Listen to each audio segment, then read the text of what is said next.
ini akhirnya menjadi instrumen politik. Ada partai pemerintah yang diuntungkan. Program Bantuan Langsung Masyarakat Sementara atau BLSM terus diperdebatkan. Kalangan oposisi menilai BLSM yang merupakan nama lain dari BLT hanya akan menguntungkan partai pemerintah sepihak. Wakil Ketua DPR dari fraksi PDI Perjuangan Pramono Anung bahkan menyebut dari sejumlah fraksi yang setuju kenaikan harga BBM, ternyata tidak semua setuju dengan program BLSM. Hampir semua fraksi-fraksi, walaupun mereka ada yang menyetujui kenaikan BBM, tetapi dalam persoalan BLT ini banyak yang tidak setuju ya, karena ada yang diuntungkan. Menurut Pramono, BLSM dengan anggaran sebesar 25 triliun rupiah bisa dialihkan dengan cara lain yang lebih bermanfaat. Sekarang sedang dibicarakan apakah subsidi itu diberikan untuk sarana prasarana misalnya. Sebab angka 25 triliun itu bukan angka yang kecil. Kalau itu menjadi persoalan, kenapa kemudian besaran BBM-nya tidak diturunkan? Karena kan subsidi kita sekitar 109 triliun, ini yang menjadi persoalan. Sementara itu, Ketua Departemen Ekonomi Partai Demokrat Iksan Mojo dalam sebuah diskusi di Jakarta mengakui jika BLSM atau BLT baru ini tidak 100% mencukupi kebutuhan sehari-hari masyarakat miskin. Namun Iksan menyebut BLSM bukan satu-satunya bantuan pemerintah kepada rakyat miskin. Tapi jangan lupa pada saat yang sama yang namanya Raskin itu kan juga ditambah 2 bulan. Dari tadi bisa 12.000 ditambah jadi 14.000 dengan harga tetap 1.600 per kilogram, itu murah banget. Anda saya yakin makan beras dengan harga 8.000 9.000 sekarang, ya kan? BLSM merupakan kebijakan yang akan disalurkan bersamaan dengan kebijakan pemerintah menaikkan harga BBM April nanti. Setiap rumah tangga sasaran atau RTS akan menerima Rp150.000 per bulan selama 9 bulan. Tim Liputan, Metro TV.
Ada di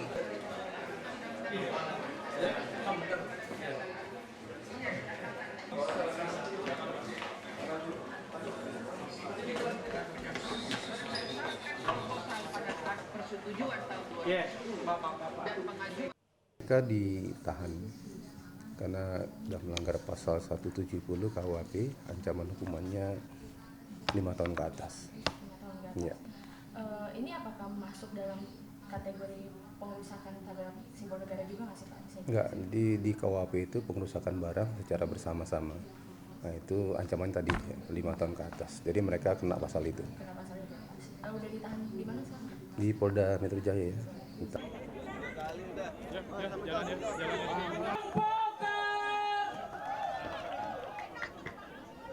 Jalan. Yang penting ini saya mau tanya, tadi pada bilang ya, dari betul? Nggak ada di dunia lain yang lebih murah dari berobat di Jakarta. Sama buat orang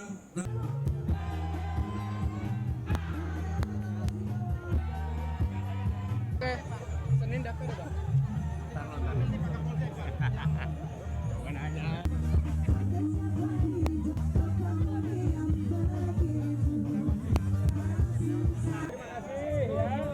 Oke, gimana penghargaannya tadi Bang Foke?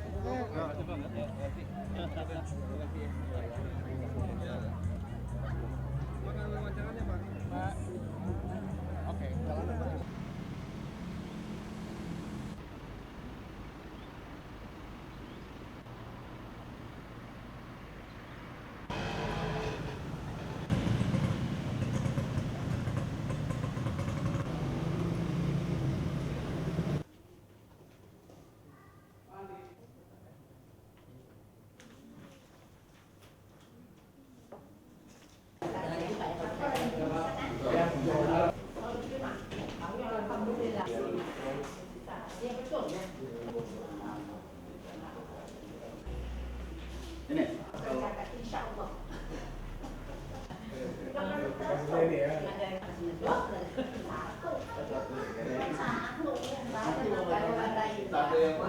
Kumpulkan ke KPUD adalah 597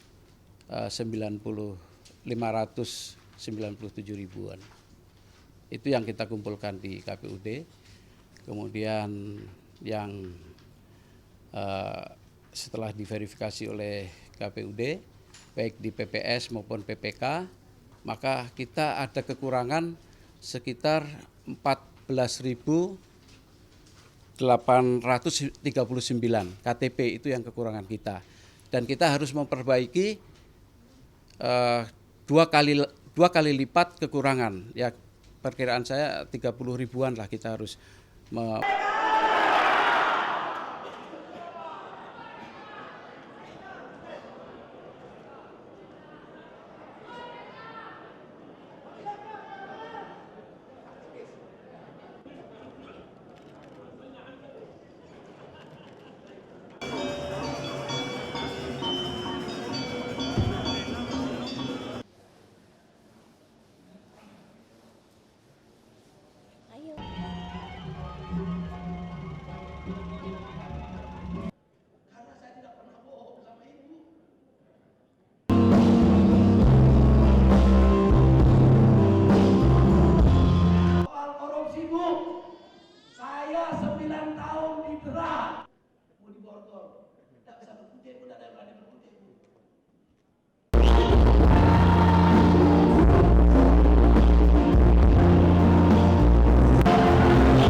aturan di PDI Perjuangan tuh sangat jelas. Jadi sebelum ada rekomendasi dari partai, ya artinya kesahan dari internal kami itu belum dilakukan.